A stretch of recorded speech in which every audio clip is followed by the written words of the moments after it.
Le Buller est le podcast qui vous parle de l'actualité de la bande dessinée chaque semaine. Dans ce 62e épisode, nous vous présentons le premier tome d'Ellis Island, diptyque que l'on doit aux éditions Bambou dans la collection Grand Angle et que signe le duo Philippe Charlot et Miras.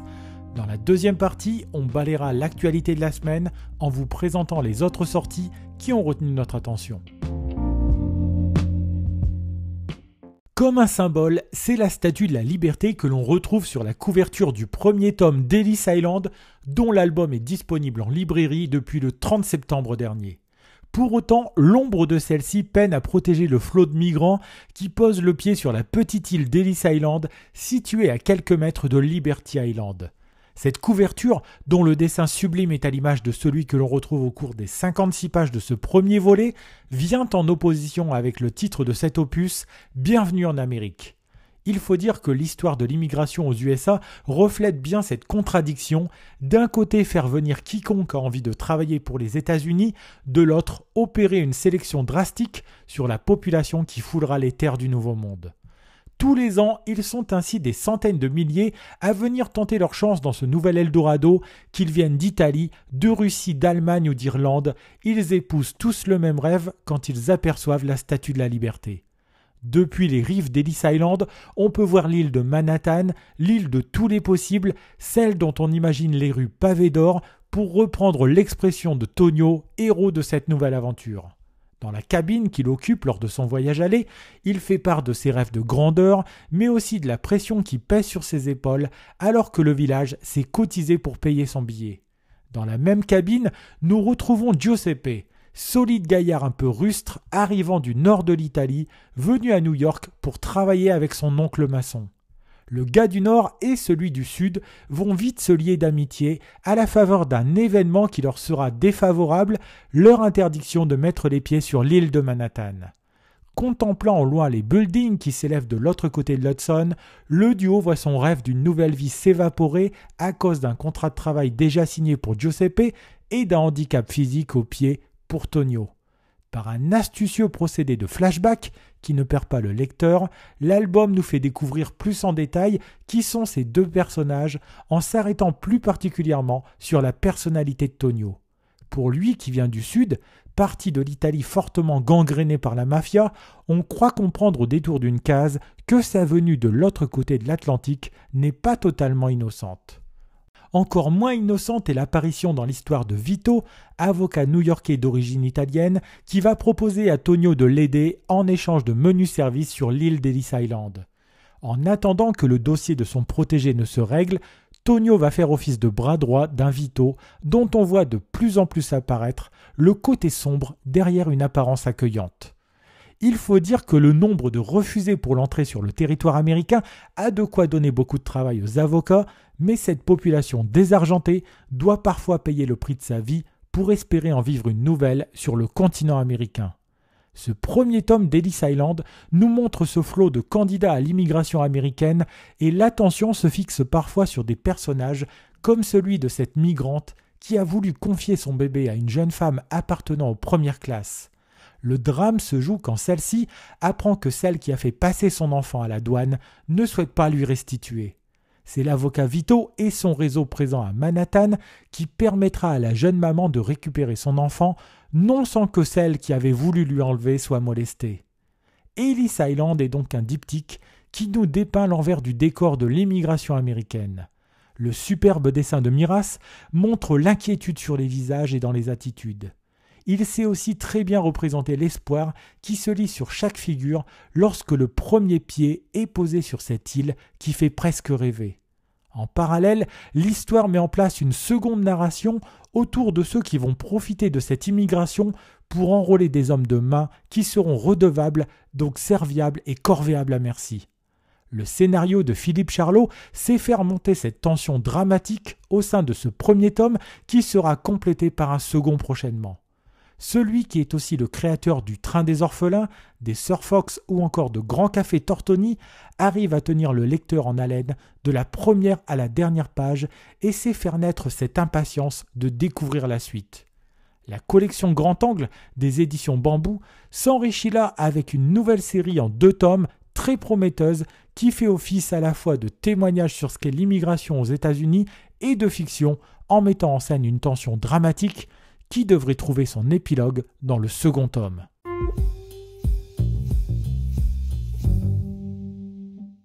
Dans cette seconde partie du podcast, nous allons revenir sur l'actualité du 9e art en s'intéressant plus particulièrement aux sorties incontournables de la semaine. Commençons par une nouvelle qui attristera certainement les fans de Mafalda puisque nous avons appris la semaine dernière la disparition de Joaquín Salvador Lávaro Terrón, plus connu dans le monde du 9e art sous le pseudo de Quino. L'auteur argentin avait créé son héroïne en 1964 et l'aura fait vivre jusqu'en 1973. Depuis, ce sont des générations entières qui se sont plongées dans les aventures de cette jeune fille chevelue et effrontée qui avait été créée à l'origine pour illustrer des publicités d'électroménager. Si la publicité ne vit jamais le jour, le personnage qu'avait créé Quino fut sorti des cartons dès 1964 sous l'impulsion de sa femme qui y vit là un personnage fort et identifiable. 50 ans plus tard, c'est toujours avec grand plaisir que l'on se plonge dans les aventures de celle qui restera éternellement jeune, mais qui est maintenant orpheline de son créateur. Du côté des sorties, commençons cette semaine avec un autre album qui nous vient des éditions Bambou et de la collection Grand Angle.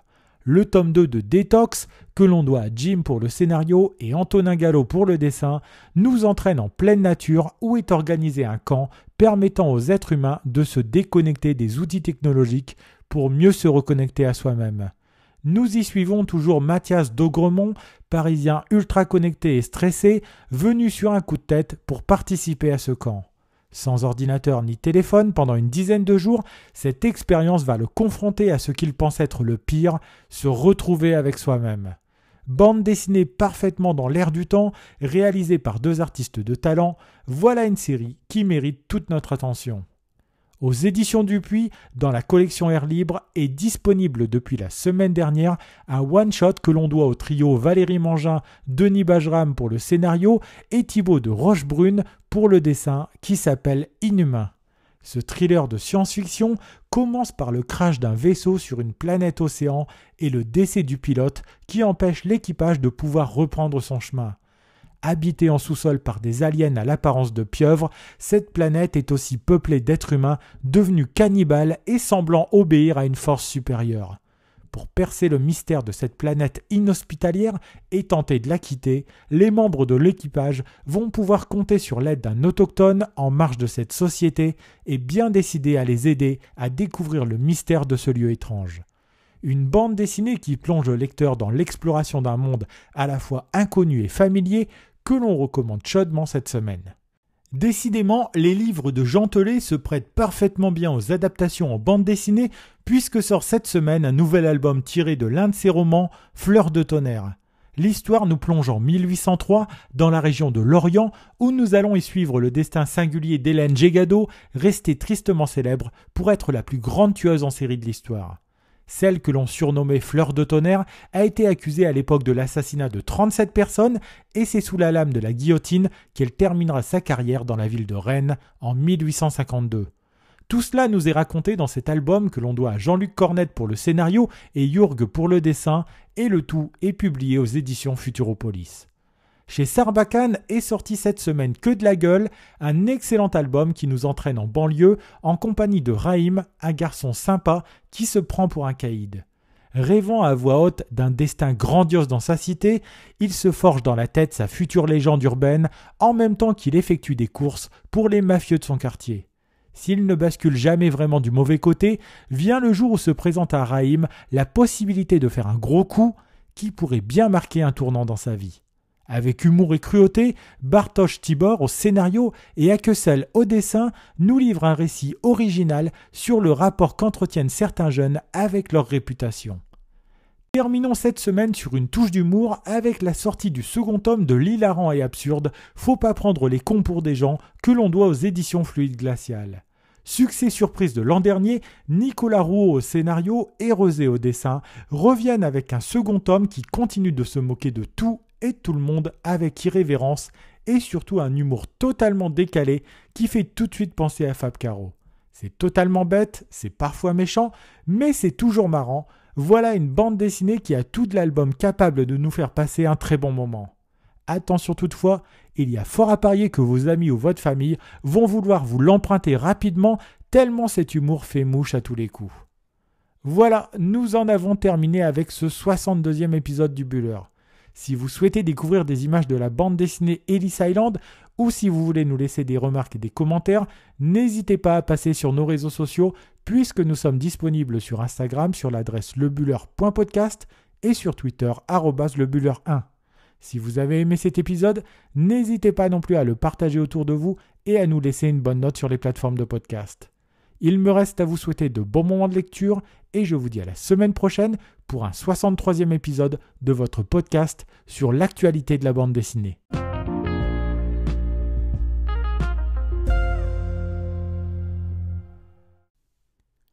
Le Buller est le podcast qui vous parle de l'actualité de la bande dessinée chaque semaine. Dans ce 63e épisode, nous profitons de l'actualité récente autour de l'IVG pour revenir aux sources de ce combat avec le Manifeste des 343, album paru dans la collection Marabule la semaine dernière. Dans la deuxième partie, on balayera l'actualité de la semaine en vous présentant les autres sorties qui ont retenu notre attention.